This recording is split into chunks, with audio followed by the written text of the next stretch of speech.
History is full of extraordinary tales of questionable characters, outlaws, heroes, and thought-provoking narratives passed down from generation to generation like Grandma's recipes. These real-life stories and exaggerations of fiction have helped shape our culture and created a larger-than-life accounts of legend. Each week we will uncover fun facts of historical events, interesting places, famous people, and everything in between. So grab your sweet tea, your fried green tomatoes, and pull up a chair as we uncover little-known facts of uncommon history.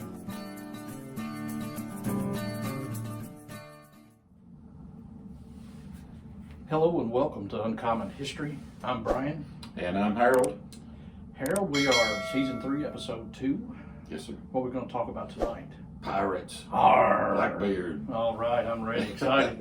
Before we get into it, hey, we could use your help. Support the podcast by sharing our podcast with your friends and family. Make sure to subscribe on Spotify, Apple, Amazon Music, iHeartRadio. We have a YouTube page, Facebook, Instagram. Make sure to follow us on those. So, Harold, what happened today in Kentucky history? Today in Kentucky history, which is March the 3rd, in 1783, the District of Kentucky was formed by the Virginia Assembly. And Brian, you know what three counties that was our first three counties? I'm going to say... I got it wrong. Lincoln. Mm-hmm. Lincoln County. Yes. Mercer County. That's what I did wrong. Okay, Mercer was part of Lincoln then. Mm-hmm. I should know this. I should too. I got it wrong because I thought Mercer was one of the first. Fayette. Fayette. So we got Lincoln, Fayette, and Boone? Jefferson. Jefferson, okay. Lincoln, Fayette, Jefferson. And the first court session was held in Harrodsburg, Kentucky, same date. So in 1817, the first commercial steamboat ran from Louisville to New Orleans in 1817. That's pretty early. That is. That's earlier than I thought it was. It operated first continuous operation. Right. You know, where the first route, I guess you'd say, ran on a schedule. In 1820, a Postal Waits Tavern in Lexington burned down. Now, for us, that's just an obscure place in time, but at that time, Postal Waits was a very popular political gathering place. There wasn't that many places in Lexington that early, and it was a noted place, and it's mentioned a lot in early Kentucky histories of Lexington and Fayette County. Right. In 1837, the U.S. Marine Hospital in Louisville was approved as one of 7 hospitals to be built along the Mississippi River. Well, being a former Marine. But Louisville is not on the Mississippi River. No. And I thought, well, I guess they meant Ohio and Mississippi River. Right. And yesterday, March the 2nd, in 1970, UK basketball history, and I apologize to those listeners that aren't UK basketball fans. Well, if they're not, they should be. Well, they should be, that's right. Dan Issel became the first UK basketball player to score 2,000 points. And guess who they were playing? Vanderbilt, you're right. Issel scored 2,138 points in his 3 years at UK. Wow. So that's pretty cool. That's an amazing career. That's pretty cool. So tonight we're going to talk about pirates. You're going to talk about Blackbeard. Arr! Yes. I've been looking forward to this one. Yes. Brian, let's define some things. First of all, let's talk about, I did not know, or didn't realize until I got to digging into this to do this podcast, how much pirate culture had influenced our culture today, primarily through words and so forth. And it's things that we think about every day. And it's still so popular in books and movies and Right. TV shows and Right. That lifestyle. And there's a lot of misconceptions that that's been Hollywoodized, I guess you would say, Right. about their actual culture and their real life. Well, it's amazing. It's just like with John Dillinger, Jesse James, Yep. Some of the guerrillas we talked about, Quantrill, different people. Some people visualize and see these people in a more romantic sense, more of a good guy versus evil. It's probably not even close. right to reality. And one of the questions I have, and I don't know if you'll be able to answer or not, but did the pirates, didn't they free a lot of slaves or give them the opportunity? Well, they were at this point of time in this research, which was the late 1600s, early 1700s. The slave trade was going on all over the world. There were countries dealing in that all over the world, and they would capture these ships and they would sell them, just like anything else. Okay. Now, sometimes they would just dump them and get rid of them, and they'd take the ship. Right.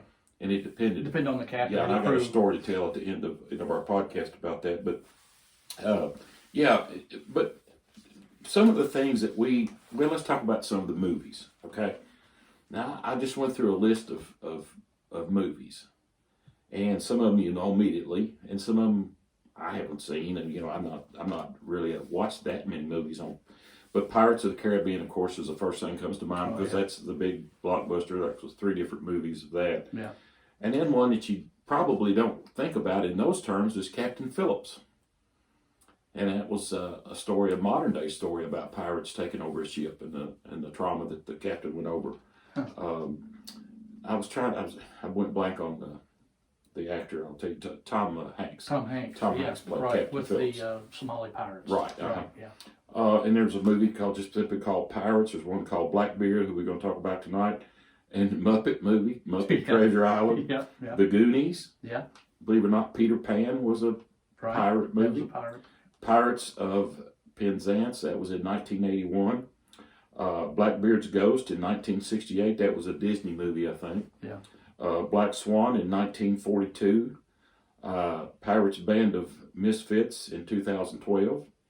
Seahawk in 1940. The Princess Bride, I didn't have a date for that movie. That was in the 80s, and that's still probably one of my favorite movies. Really? Anytime it's on, it's a remote drop for me because I'll watch it. It's still, it's a great movie. Is it? Yeah. I have never seen. I need to watch it, I guess. The Crimson Pirate in 1952. Treasure Island in 1970. Of course, that was Robert Louis Stevenson's classic novel, Treasure Island. The Golden Age of Piracy. We're going to talk about that. That era, for most people that research this, say from 1690 to about 1730. Is that the Golden Age? It's called the Golden Age. Okay. Yes. Now, that's only 40 years? Yeah. So that's not a long time. In the span of history, that's not a long time. And did, I guess piracy kind of started because of the war between England and Spain? The privateering coming out of that? Yeah, it goes way back. I guess piracy's been around since there's been ships. Right, the Vikings, I'm talking about the main... Yeah, the Golden Age. The Golden Age, yes, yeah, right. Yes, it's France, Spain, and Great Britain. Those are the 3 major players. Yeah. We'll talk about Queen Anne's War and all that, and that had a big effect on that. But pirate terms, these are things that we use every day. Shimmer me timbers. That's the first one, yeah. Swashbuckler. Ahoy matey. Walk the plank, gangplank, and believe it or not, Long John Silver's. Most people would immediately think of the fast food place. Yeah, right? yeah. Okay, parlay. Yeah. Lubber. Yeah. Landlubber. First mate. Arr. Plunder. Under the black flag. Started with piracy. Quantrell's supposedly under the boy. That didn't start with him. Right. Skull and Bones. Yeah. Especially on a flag. Jolly Roger, yeah. And then kind of he goes into phrases like between the devil and the deep blue sea. Yeah. Bite the bullet is actually come from a pirate term. Really? Blow me down. Blue Monday. You know what Blue Monday? We think of Monday, Blue Monday. You know why they looked at Blue Monday and used it as a term in piracy? No. Because in the British government, that was a day of punishment. Oh. So if you'd stepped out of line, you was flogged or whatever on Monday. Yeah. So that was a day of punishment. That's why I called it Blue Monday.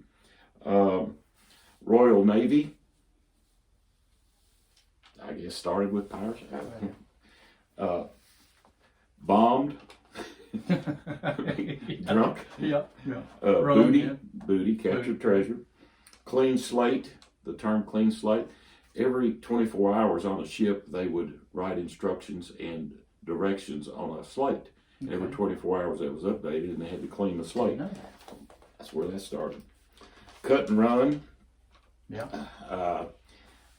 That was to cut the rope. Rope and run. Yeah, you had If to they were cut in the a rope battle, and they open were- sails, yeah. right. Davy Jones' locker. Yeah. Now that's an old, every pirate, and that was started with some guy saying that the souls of drowned sailors went into a locker owned by this Davy Jones. Nobody knows who Davy Jones is, but anyway, you can see it in Pirates of the Caribbean, a lot of other movies.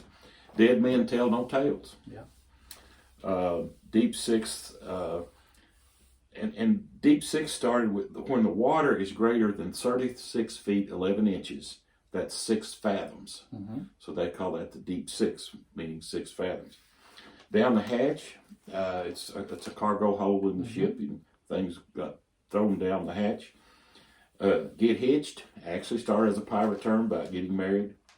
Gingerbread work. I always thought that was a Victorian era term used on Victorian houses. No, it started back in the 1600s with pirate ships or The ships ornamental in general. decoration around the The ship. ornamental, which could be very elaborate and very yeah. beautiful. Given a wide berth. Yeah. And grog, which was a diluted rum, and land ho, and we'll put that. But anyway, it just can go on and on. But I was surprised at all the terms that we use in our language today that involve pirates and pirate history. Yeah. Okay, there's some. Well, first of all, I probably should. What do you think a pirate is, Brian? We need to define what is a pirate. I think we I know think what a that's somebody pirate that is. goes into private service for themselves on a ship or a group. There would be a group of men that agree that, hey, we're going to go against the government. Right. And they're going to privateer. They're going to go out and capture ships and sell it and split the profits. Right. Well, if I looked up a quote meaning, official meaning of a pirate, someone who robs at sea or plunders the land from the sea without having a commission from any sovereign nation. So that kind of is what we use as a baseline for what we call a pirate. Right. Now, you're going to hear some terms in here that I want to go over. And one of the terms we're going to be using is Queen Anne's War. And of course, Blackbeard named one of his ships the Queen Anne's Revenge. What was Queen Anne's War? For people that aren't real up on world history, this ran from like 1702 to 1713.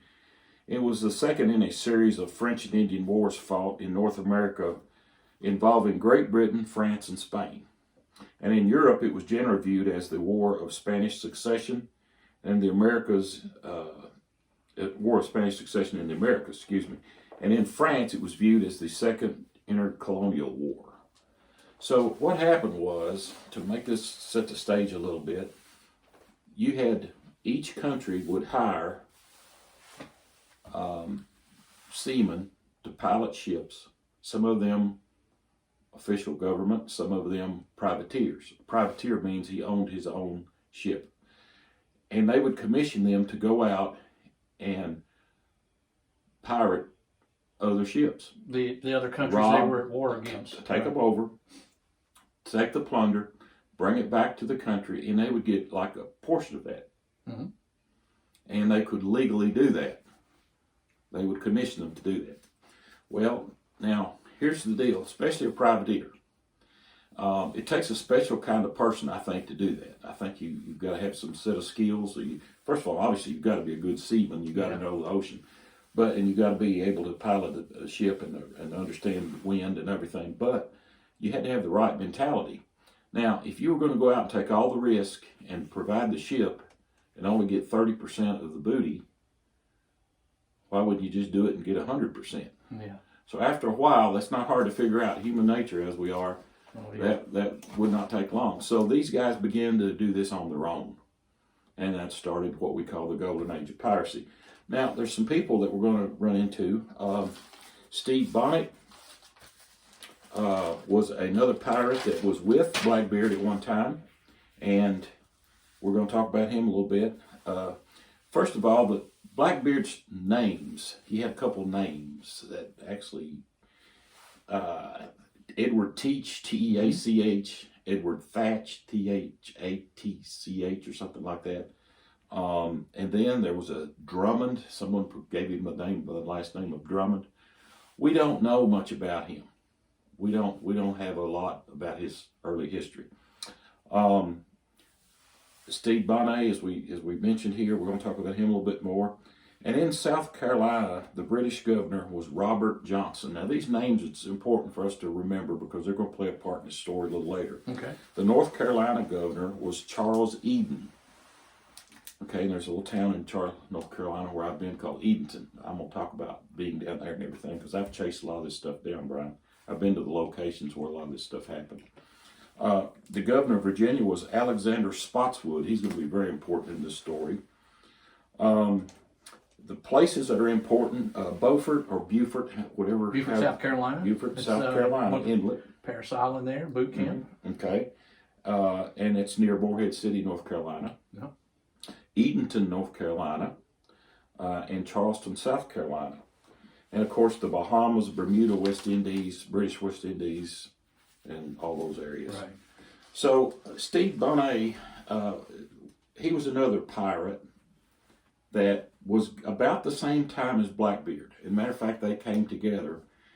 They worked under a guy and had got kind of trained in this world. But different than Blackbeard, Bonay seemed to be a fairly well-off landowner before he went to piracy. And he inherited a lot of land, and he was born in Barbados, and his family had a lot of land there. And for some reason, he joined with Blackbeard after they captured a ship or two, and they formed kind of somewhat of a partnership, and then he got a ship, and Blackbeard got a ship, and they traveled together. Now, the problem that Bonay had was he evidently wasn't doing as well as Blackbeard, and so when he failed to capture a ship called the Protestant Caesar, his crew kind of mutinied, and they left him and joined Blackbeard. So without a crew, he's nothing. So Blackbeard took him on his ship as a, quote, guest, you might say, or just someone along for the ride. In 1718, he was pardoned by Governor Charles Eden. We got to remember, Charles Eden pardoned a lot of these pirates, but we're going to talk about why after a while. But he was given clearance to go privateering against Spanish fleets. Now, the reason they wanted Spanish fleets, obviously, was because of all the gold and silver that they were carrying out of what's now Mexico in that area. So he returned to piracy after a while, and he changed his name to Captain Thomas or whatever, and he called his ship the Royal James. He was, in August of 1718, off the coast of Cape Fear, he was repairing his ships, and William Rhett from Charleston, South Carolina, which that Rhett name is synonymous with South Carolina, South Carolina, and he was under the direction of South Carolina Governor Robert Johnson to capture him. Okay. So Rhett swooped in on him after about a 6-hour gun battle. They captured him. He was brought to Charleston. They did not honor the North Carolina governor pardon, and basically on December the 10th, 1718, they hung him. Well, he had jumped his commission. He went back to pirating. Oh, okay. Yeah, he had kind of jumped his position there. So it's now we think of governor as governor today, but that was a British governor. Okay, and also Governor Spotswood of Virginia seemed to have more sway in the colonies than the other governors. And they had basically a direct commission from the king to rule in his place here in those states. Right, yeah. Right. Brings up another thing I want to talk about too before we get deep into the story is, what did Blackbeard look like? Well, the modern pop culture is, the big black beard with the fuses in it that he would light, and they would flame, would smoke and everything. Right. And so the typical pirate hat with the typical pirate clothing. Well, I did a little research, and I found people that knew him or was around him described him. and that's, I think, the most accurate we can get. Yeah. He was described as a tall, quote, spare man, I guess fairly thin, very heavy black beard, and he wore it very long. Another author described him as being bearded with long pigtails, which he tied with colored ribbons.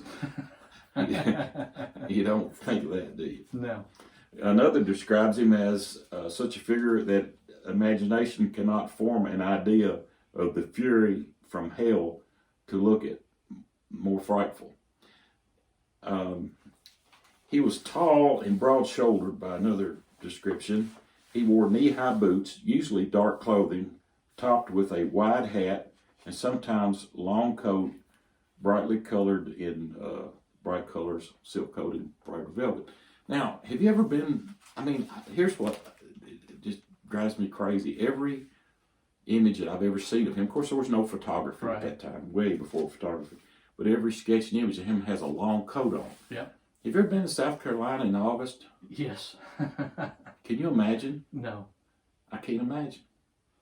I can't imagine the long coats. The only thing is if he was going into battle, the long coat, if it was a leather, heavy leather or something that could protect him from knife slashes, those kinds of things. But I'd die of heat exhaustion or something. I mean, I couldn't imagine wearing those kind of clothes in summer. And I mean, Charleston could be oppressive heat all down in that area. In the Bahamas, you've been there in the summer, and it's just awful. In battle, he had pistols. Of course, everything was a single-shot pistol back then. Right. And he hung them all over him, as many as 6 pistols at a time, or 3 braces of pistols. He would hang over him. He would take this match fuse, which they lit cannons with, and did other things, and he would interweave it in his hair and in his beard, and he would light them. And that smoke would come up all around his head, and it made him look a lot more fierce. Yeah. And he understood psychological warfare to a certain extent. He knew how to intimidate. Right. Interesting fact about him, though, is there is no record of Blackbeard having murdered or harmed anyone that he captured. Really? Mm-hmm. We would think. But with all the tales throughout history, he was just a murdering savage. Right. Well, I'm sure he was a fierce fighter. Yeah. But I mean, he seemed to have a fairly code about him. Code about him, I guess would be a good word. Thank you. Blackbeard's flag. We mentioned a little bit. He had 2. It seems like. He had one that was totally black with a white skull and crossbones, just like the movies say. Mm-hmm. Okay, but there was another one he had was just a solid red flag with nothing on it. I guess to represent blood. I don't know. Yeah. Solid red flag. You know, we don't think about things like this today with our modern communication, but flags back then were very important. Yeah. Because that's the only visual. Well, they could communicate between ship to ship and ship to shore. And you know who was who and so forth. And sometimes it was a coded thing where the only ones would know was the ones that needed to know. Yeah. In May 1718, Blackbeard blockaded Charleston, South Carolina. All vessels entering or leaving the port was stopped, and the town had no guard ship, so they were not prepared for that kind of a force. Well, why did he blockade? We're going to get to that. South Carolina. Or otherwise, they didn't have any kind of naval protection, I guess even cannon from the shore or whatever. Right. The port's pilot ship, when you go in and out of a port back then, without modern navigation, people that don't live on the ocean, I don't, but I've been there a lot, sands change, the current changes things. So there's always a channel. Sometimes they had to dredge a channel, but there's always a channel to get in and out of shallow water. And the water probably is not as deep down there as you would think. Right. So there was always a pilot ship. Well, the first thing he did, he captured the pilot ship. And then he stopped some other ships and commandeered them and took the people hostage, some of them prominent people. And he put them down below deck, and he kept them for about a half a day. Now, the reason, I guess it's not funny in a way, Brian. No, it's not. But you kind of know a little bit of the story. He demanded medical supplies from town and a doctor. Now, so there was this kind of, I won't go into a lot of Was he wounded from a battle? no, we'll talk about that. he had, let's say he'd been with some loose women, okay? And those loose women had probably been with some loose men, you know, so on and on. So anyway, he had a problem, let's just put it that way. And he needed medical attention. And that was the only place that they knew of that he could get it. Now, he was so desperate that he blockaded the whole town. What a fool. Yeah, he blockaded the whole town. He sent word back with those hostages that if they didn't give him what he demanded, that he would kill all of them and cut their heads off and send them to the governor. What's his name? South Carolina. Yeah, Robert Johnson. Yeah. He would send them to Johnson. So obviously the Charleston, he actually sailed into the harbor a little bit too, and the whole town just went on a panic because I mean you're talking about a formidable force here. Yeah. Several ships, several hundred pirates, and you know the image that is. Yeah. Well, anyway. Well, the mythology that goes with Blackbeard. Yeah. You know that would be enough to frighten a small village or a village. Well, they sent some guys in, and they got drunk and it was late, and he was getting impatient. And anyway, they finally worked it out. Okay. The doctor came out to the ship, and after he told Blackbeard of the remedy for his problem, he refused treatment. So he went to all this trouble, right, to capture a port, right, and shut it down, and then he finds out the remedy and says, "No, he's brave and brave." No, he wouldn't. Okay. And like I said, I won't get into that. We'll just leave that to everybody's imagination. But anyway. So then the hostages, he did let them go, didn't harm anybody, but he did keep their valuables and their fine clothes. Right. So he you have to have something for all the effort. For his trouble. Yeah. So he sent the ships, let them have their ships back and everything. Now, we're going to move on from Charleston to Beaufort Inlet. I bet that's where Shimber My Timbers come from. Is that incident? June 10th, 1718, Teach learns that Woodes Rogers from England was after pirates with several man-of-war ships, and he was patrolling the coast of North America. It's amazing how these guys in primitive times knew what was going on, because he got wind of things before it happened. And if you think about primitive transportation, I don't think we fully understand that word at all. No. So Teach sailed the Queen Anne's Revenge, and that was a ship, the French ship, slave ship called La Concordia. He captured that ship, and I don't know what he did with the slaves, sold them or freed them or whatever, and he renamed it the Queen Anne's Revenge. So it was a very formidable ship. He put 40 cannon on it. It was quite a thing to behold. However, in the shallow waters around where he was, that thing didn't navigate as fast and quick as it would out on the open sea. It was a bigger, heavier boat. Right.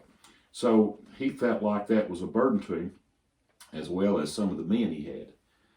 So he purposely beached that ship on a sandbar. Then he sailed away. Now, some of the men that he abandoned and all ended up costing him later, and we'll get into that. But he left at least 25 or more. We don't know for sure. But anyway, after it had become a liability to him, like I said, he just dished it. Now we're going to talk about, they found that ship, and I will talk about that later. In modern times, we've done an archaeological dig. We found that ship. They have. I'm sorry. He kind of got to that fight or flight mentality. You know, he knew that his times could be close. They had never went after him like they have gone now. You know, right. He never faced any real formidable forces. The thing about pirates is they were real fierce and everything, and they were on the offensive. But when you put them on the defensive with overwhelming forces, you know, you saw a whole different guy there. You didn't see that fierce. Well, they didn't have the advantage. They didn't have the element of surprise. Right. So Teach said he had settled down for a while in Bath, North Carolina. And at one account, he said he married the daughter of a prominent landowner, and that's up in the air. Some says he did, some says he didn't. He may have not have been as a primitive guy as we may think he was. Some says he was from a fairly wealthy family. And he was born in Bristol, England. Well, you know, to captain a ship, or and a crew, you have to be a fairly sharp person. The average guy couldn't go out and do what he did. Well, you have to be An you intelligent person, you know what I'm saying? He had to have some skills there. Now, whether it was formal education or not, he had to be above the average person. Well, here's the thing about it is the men of the ships got a portion of what they captured. Right. All right, so the captain had to give the orders, and the men had to follow for this to work. So he had to be authoritative. Now, didn't the crew also pick the captain? Well, I don't know. They may have after they got out there because they would overwhelm him if he didn't. Yeah. But he'd have to have a loyal following. In other Right. words, he'd have to be a good judge Trust. of character. He'd have to pick the right people. But he'd also have to perform. He'd have to go out there and make these guys money. That's what it was all about. Yeah. It was they were all greedy, I guess. But but anyway, it was all about the money when it come right down to it. And they weren't getting anything. They were wasting their time. And he wasn't going to bark out orders to somebody that they didn't respect. It wasn't successful. But here's a catch to this story that I've always wondered about. This Governor Eden in this county of Bath, North Carolina, he pardoned these guys real quick. And Blackbeard moved in the same town with him. And I guess that benefited maybe them both. But I often wondered, was Governor Eden afraid of him? That's kind of when I first read of this, I thought, well, man, maybe this guy's like he's afraid of him. If he tries to buck him, he's liable to kill him. Right. Or whatever, destroy his family. Or the town, too. Yeah, I mean, he could destroy a whole town. Yeah. If it was near the water, those 40 cannons on the Queen Anne's Revenge could level the town in a matter of minutes. Getting money from him, maybe? Was he involved in the piracy, or was it a political reason that Eden was trying to create some kind of balance there in the political world that we can't see from our point? Right. So the Ocracroque Inlet, that was it's just right there close to Bath. That's one of Blackbeard's favorite places to port. And I've been there, so I've kind of see a little bit of you can go in there and you can get back in there and you can hide a little better and you can get out fairly quickly. So maybe of course it's all changed since the hurricanes and all have changed a lot of that. Right. But it's a place that he liked to be. Now this Governor Spotswood from Virginia had sent for a William Howard, and he was a former quartermaster of the Queen Anne's Revenge.